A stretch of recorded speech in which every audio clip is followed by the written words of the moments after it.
Parlamentoya Avrupa gelê cara ser vê rewşê beyan dan. Reporterê spesiyal wek reporterek spesiyalê Parlamentoya Avrupa bo Tirkiye jî heye. Wek ew jî gelek cara beyanê xwe da got em piştgirtiya vê prosesê dikin.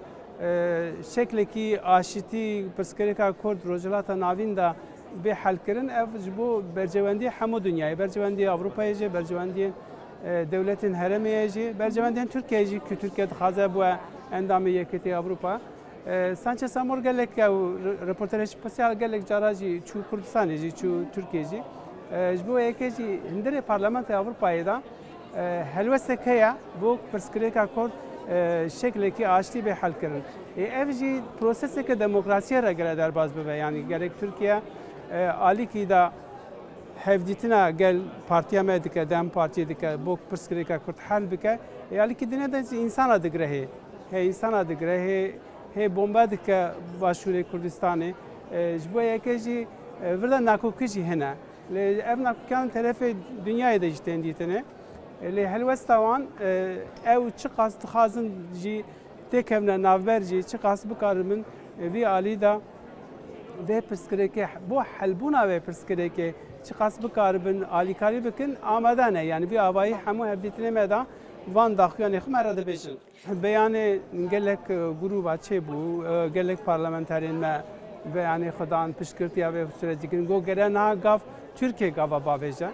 Herkes niha wî avayî dibêje. Yani wekû zanin UN jî beyanekî xwe da ji bo vê yekî gerek Tirkiye vê heta bixwaze em dikarin têkevne navber.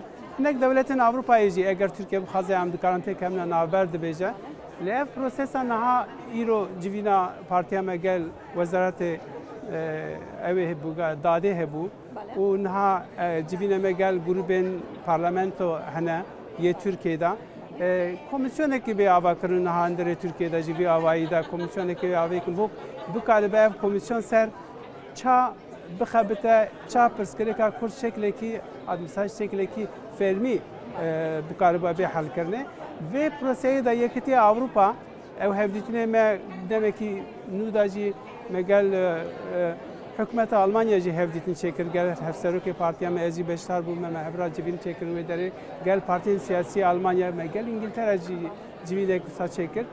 Vê armancê da hemû wan hevdîtinê me de derdikeve holê ku devletên Avrupayê jî gelekî wan dixwazin pirsgirêka Kurd şeklekî fermî, şeklekî aştiyanî bê helkirin.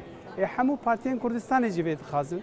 Hardû Kurdistanê başûr baş Rojhilat Rojava jî dixwazin pirsgirêka Kurd vî avayî bê helkirin. Bercewendî hemû Kurdistanê de ye.